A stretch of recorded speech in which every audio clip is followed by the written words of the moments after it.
আসসালামু আলাইকুম ভিউয়ার্স। আজকে আমি আপনাদের সাথে শেয়ার করব নাস্তার রেসিপি।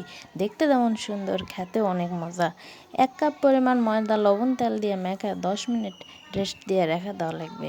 এইবার সিদ্ধ আলু মতালিয়া ওর মধ্যে কাঁচা পাতা, পেঁয়াজ, আদা রসুন পিষা অল্প, লবণ পরিমাণ মতো, হলদি অল্প, জিরা ভাজা জিরা পিষা পরিমাণ মতো দিয়ে ভালো করে আলুর সাথে যুদ্ধ করা লাগবে।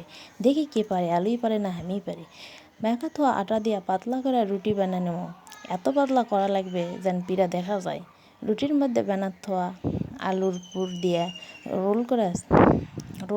রুটির রোল করে চাকু দিয়ে চাকা চাকা করে কেটে লিছি। দেখতে কত সুন্দর লাগিচ্ছে দেখেন।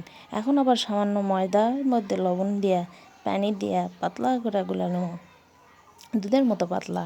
এখন ময়দার পাতলা ব্যাটারের মধ্যে ডুবা ডুবা আলুর রোলগুলা তেলত ভাজমো।